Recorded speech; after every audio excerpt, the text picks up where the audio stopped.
से ही पहले हुई।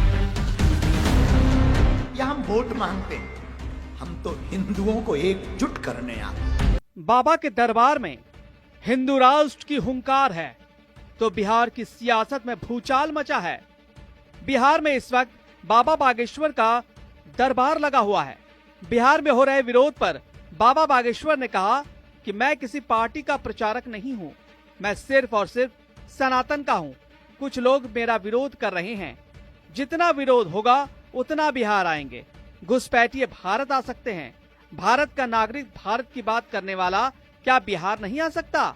बिहार में सनातन का प्रचार, हिंदुत्व की एकता, वर्तमान में बिहार में जो आस्था और श्रद्धा का विशाल सैलाब है, उन सब के अंदर, यहाँ के एक एक व्यक्ति के अंदर सनातन के प्रति सजगता है। हमारे ना आने के पहले भी बिहार में सनातनी अपने बल पर, अपनी सामर्थ्यता पर हिंदुत्व के लिए कार्य कर रहे थे। हमारा उद्देश्य यही था कि जो रह गए हैं उन्हें जगाना है। बिहार में हिंदुओं को जगाना है, सनातनियों को जगाना है और भारत को हिंदू राष्ट्र बनाना है। महाराज जी, आप यहाँ आए हैं और पिछली बार भी लोगों का अपार प्यार मिला है और आपका भी जो बिहार के प्रति प्यार है वो दिखता है, लेकिन कई लोग कह रहे हैं कि पार्टी विशेष के प्रचारक के तौर पर आप आए। हम प्रचारक हैं ही नहीं। हमने आज तक मंचों से किसी भी राजनीति का नाम नहीं लिया, किसी को भी वोट देने की बात नहीं की, किसी को भी जिताने या हराने की बात नहीं की। हम प्रचारक नहीं है किसी पार्टी के, हम विचारक हैं सनातन धर्म के। बाबा को देखने के लिए बिहार में भीड़ उमड़ पड़ी है। आरजेडी कांग्रेस ने पंडित धीरेन्द्र कृष्ण शास्त्री पर निशाना साधा और कहा कि चुनाव के पहले कुछ लोग ऐसे कार्यक्रमों से फायदा उठाना चाहते हैं, लेकिन अयोध्या का नतीजा सबके सामने है। अब इसका कोई फायदा नहीं होगा। हम लोग का ये कहना है कि भाई ये चुनाव के समय क्यों बाबा को तकलीफ दिया जा रहा है, क्यों कष्ट दिया जा रहा है।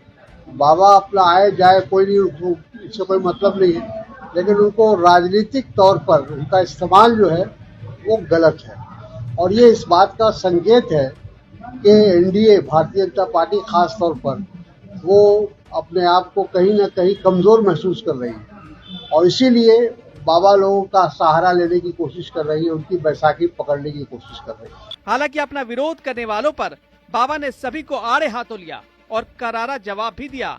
उन्होंने कहा कि हम अपनी लड़ाई नहीं बल्कि दुनिया भर के 150 करोड़ हिंदुओं की लड़ाई लड़ रहे हैं। हमारा आपसे विवाद क्या है जो आप हमें रोकते हो, आप हमें गाली देते हो? हम करते क्या है?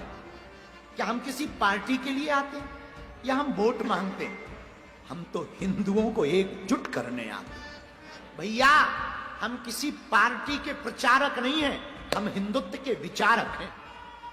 राम के राष्ट्र में राम की कथा तुम रोक लोगे? हम देख रहे 2-3 दिन से मीडिया पर बड़े बवाल छाए, बाबा को आने दो, हम घेरेंगे, हम मारेंगे। ठटरी के बरे, मूसर चंद, हलवा नाथ, अरे घेरेंगे, मारेंगे, क्या तुम्हारे बाप का देश है भैया? इस घटना ने बिहार की राजनीति में एक नया विवाद खड़ा कर दिया है। एक तरफ आरजेडी है जो धीरेन्द्र शास्त्री पर वोट बैंक की राजनीति का आरोप लगा रही है, दूसरी तरफ बीजेपी है जो आरजेडी पर तुष्टीकरण का आरोप लगा रही है। देखना होगा कि इस मुद्दे पर आगे क्या होता है। क्या यह विवाद चुनाव तक छाया रहेगा? ये समय ही बताएगा। अभी मार्च का महीना चल रहा है और बिहार में चुनाव नवंबर में होने हैं। इससे पहले ही पंडित धीरेन्द्र शास्त्री के हिंदू राष्ट्र संबंधी बयानों ने राज्य की राजनीति में उथल पुथल मचा दी है।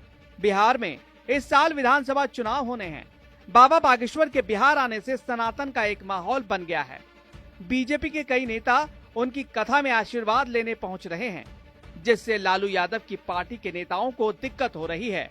आरजेडी को लगता है कि अगर हिंदू चुनाव में एकजुट हो गया और जाति में नहीं बटा तो पूरा समीकरण खराब हो सकता है।